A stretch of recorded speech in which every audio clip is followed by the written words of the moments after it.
तुम चिंता मत करो।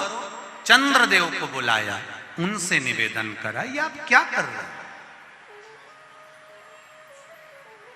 चंद्रदेव,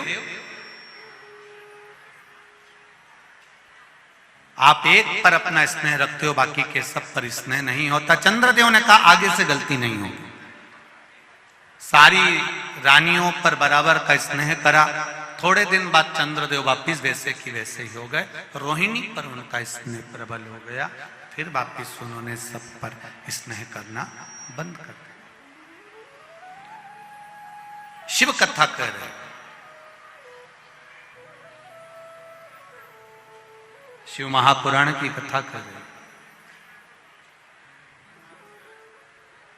अब की बार चंद्र को बुलाया और चंद्रदेव को बुलाकर कहा कि चंद्रदेव, तुमने फिर गलती कर दी है।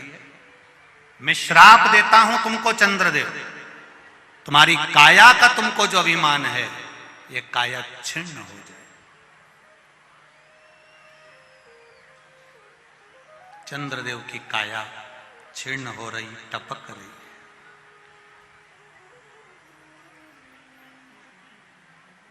जब रोग से ग्रसित हो जाता है मनुष्य, किसी का एक्सीडेंट हो गया, कोई रोग आ गया, कोई बीमारी आ गई, तब उसको याद आता है कि मुझे शिव की शरण जाना। और शिव महापुराण की कथा कहती है, जब हम गंभीर बीमारी से ग्रसित होंगे तब भगवान के पास जाएं। उससे अच्छा है शरीर में अगर थोड़ा भी रोग आया है तो हम उससे पहले ही क्यों ना भगवान की भक्ति में डूब जाएं, भगवान की शरण में चलें। बहुत पत्र हैं, इन पत्रों में लिखा है, बहुत सी पत्रों में किसी का एक कैंसर वाला पत्र आया है कि कैंसर जैसी बीमारी हो गई थी, पर बाबा ने कृपा कर कर हमारे कैंसर को ठीक कर दिया। यहां तक पत्र हैं, पत्र बहुत हैं। चंद्रदेव रो रहे हैं, शरीर में कष्ट हो गया।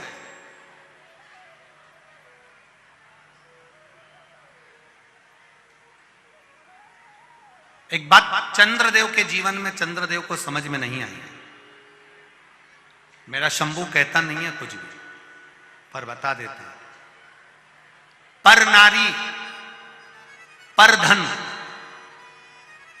किसी के पड़े हुए धन, किसी की चेन, किसी का मोबाइल, किसी का पर्स तुमको मिल गया, उसमें से तुमने कितने दिन अपनी जिंदगी खुश होकर जी ली? कितने दिन जियो?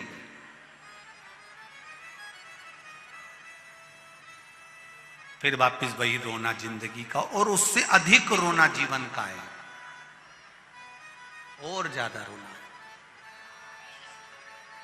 पर धन, पर नारी पर जब गलत दृष्टि दी जाती है तो यह निश्चित है कि व्यक्ति को रोना तो पड़ता है।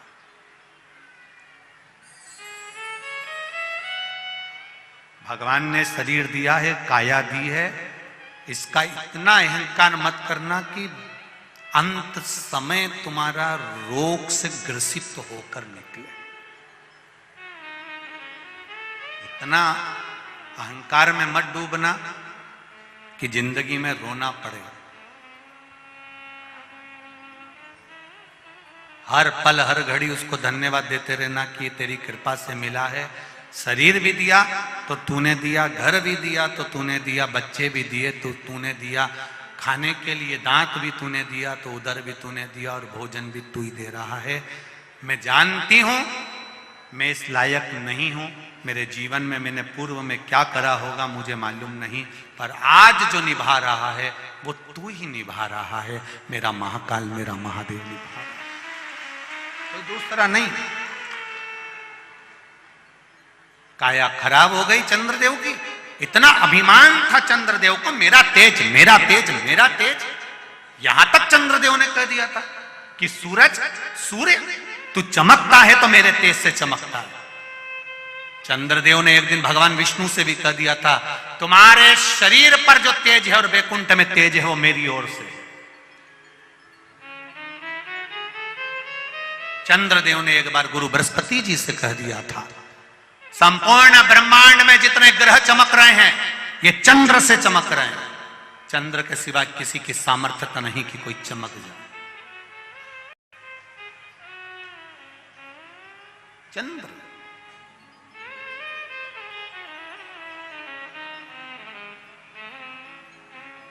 सारा अहंकार, काया का जो अभिमान था वो ले गया, पड़ा है कोई मतलब का।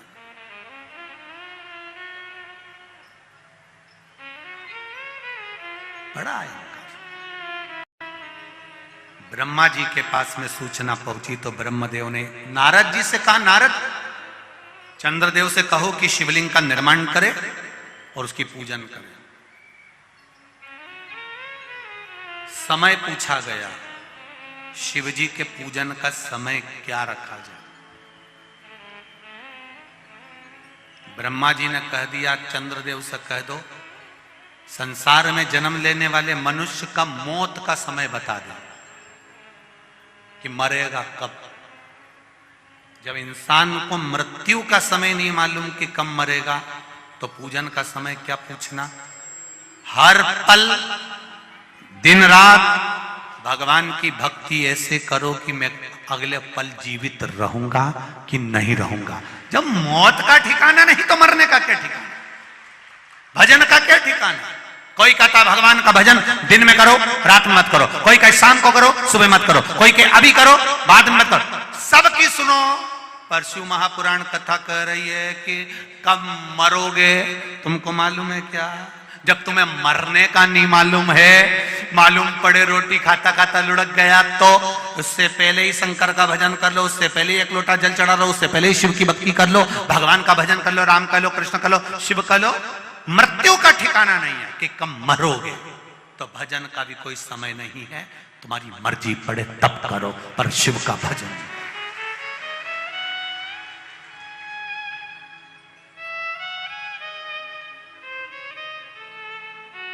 तुम्हारा मन पड़े तब भगवान का भजन करो। कब कब कई माताएं कहती है हम रजस्वला धर्म से हो गए तो क्या महाराज जी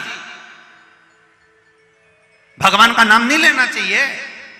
हम कहेंगे मंदिर मत जाओ, हम कहेंगे देवालय मत जाओ, हम कहेंगे भोजन मत बनाओ, हम कहेंगे पूजन मत करो, पर हम ये कभी नहीं कहेंगे कि तुम भगवान का नाम मत लो। हर घड़ी, हर पल, हर क्षण, हर समय तुम्हारा जब मन पड़े तब भगवान का नाम लो। भगवान के नाम लेने के लिए कभी भगवान ने मना नहीं करा कि मेरा नाम मत लो। जैसे उदर भरने के लिए भोजन जरूरी है, आत्मा की तृप्ति के लिए भजन जरूरी। क्या घर में सूतक लग गई, सावड़ लग गई, घर में बच्चा हो गया या कोई मर गया तो क्या हम भगवान का नाम नहीं ले? कौन मना करता है कि भगवान का नाम ना लो। पूजन मत करो, मंदिर मत जाओ, आरती पूजन का स्मरण मत करो, पर नाम तो लो। नाम लेने में कोई मना नहीं। जपते रहो भगवान का नाम हर पल हर घड़ी। चंद्रदेव ने पूछा शिव जी की आराधना कब? तेरा मन पड़े जब कर, 24 घंटा शिव की स्तुति कर।